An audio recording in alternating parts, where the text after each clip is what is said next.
You did. Any idea how that happened?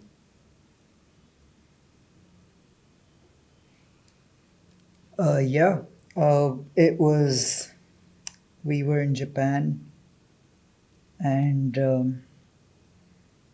the sun was shining bright. I was there. We were climbing a mountain, Mount Shosha. I kind of slipped. It's funny. You slipped. Yeah. Was that funny? I mean, I had it coming, the great slip up.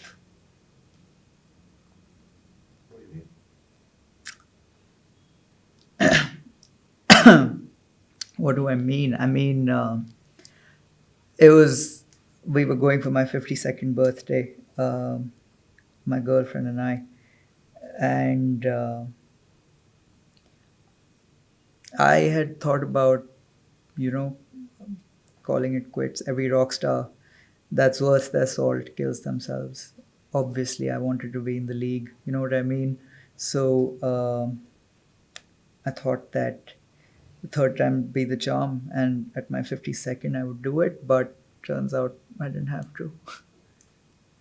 So, killing yourself and being in that club was sort of a status symbol?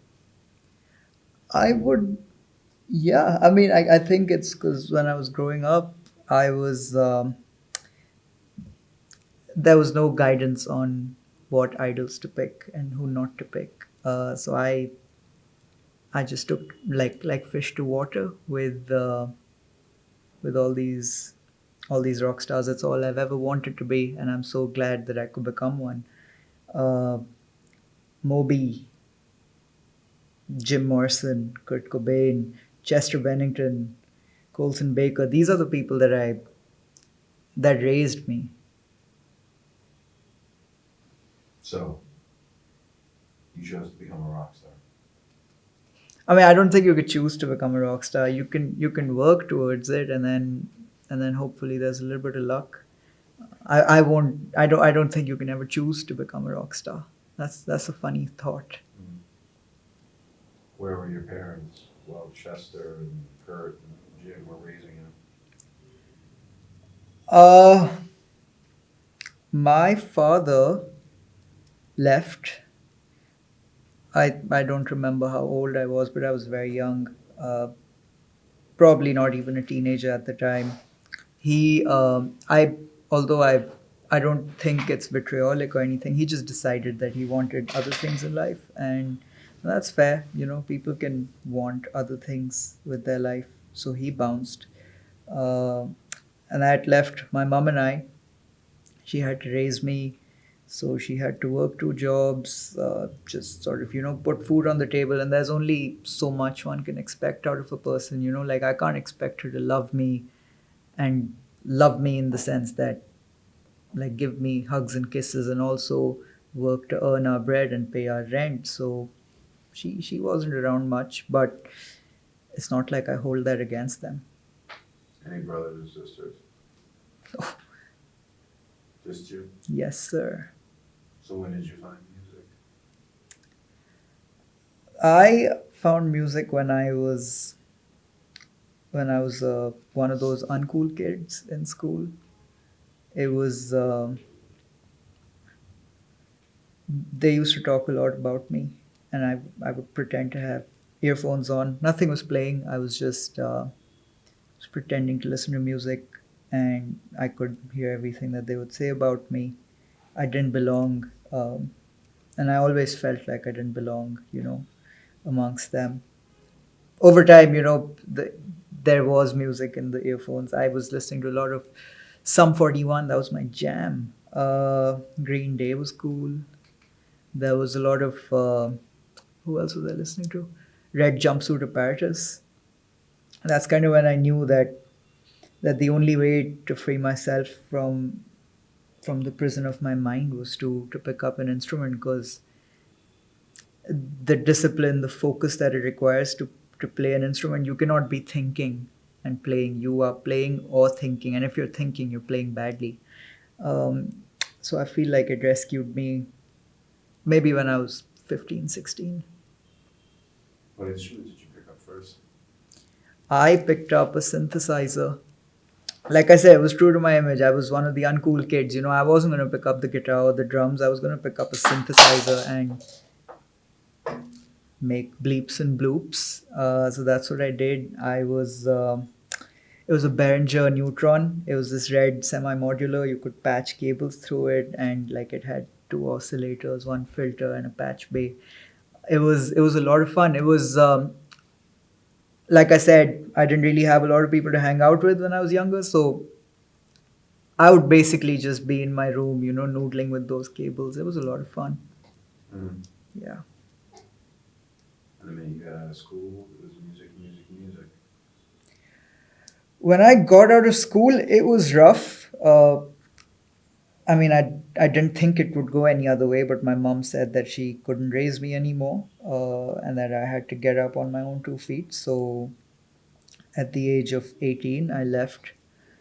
I went to Mumbai, and I decided that that's what I'm going to do. Nothing else. I mean, what else is there to do in life, you know? Where That- were you? I came from Delhi. You I came to Mumbai. Yes. Why? To see if I can make a career for myself. Apparently, this is the place that all people used to come to make an art career. We didn't have the money. Although I would have liked to go to Berlin or Amsterdam, I don't think we could have afforded that at the time. So I moved to Mumbai to see where I could get with my music. Although, honestly, I don't,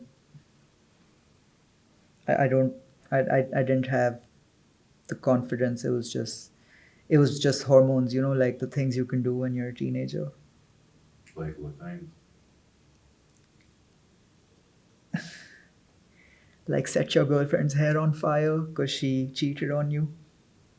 Like run away from home. Like do drugs in the school bathroom. Like leak exam papers.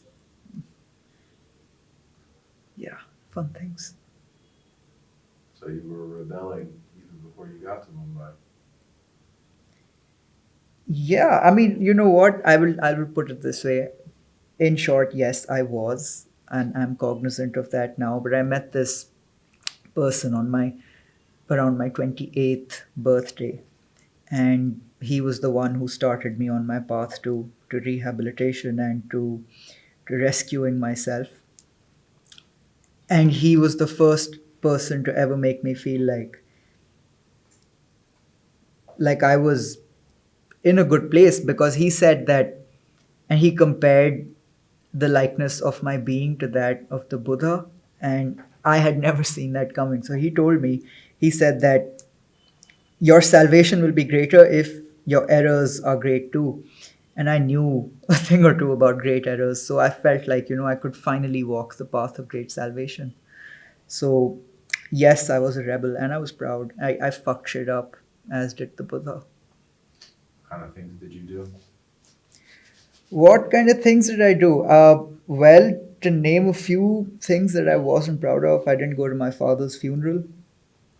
I've forgiven him since. The last few years have been good for me spiritually, for sure. But I did not go to his funeral, and although in my mind I thought that the fucker deserved it, maybe I should have gone. You know what I mean? Like, he was my blood after all. Like, I did come from him. So maybe I should have gone, but I was like, no, that was something that I'm not proud of. Also, not proud of the fact that every friend that I've had that has trusted me, I've slept with their girlfriend. But it's so thrilling, you know what I mean? Like, to be with someone when you know that they're seeing your friend, that's a different high. I also slept with my best friend's daughter. I shouldn't have done that. She was she was not of age, and this friend was the only friend I ever had. Uh, and you know, as you move up the ladder, as you get towards fame and stardom and money or whatever the fuck, you have fewer people who you can trust. So it was only, I was so grateful that I had my best friend who was a movie star and we understood each other, because I don't think like a fan could understand what I was going through. You slept with his daughter. Yes. How do you take that? I never told him.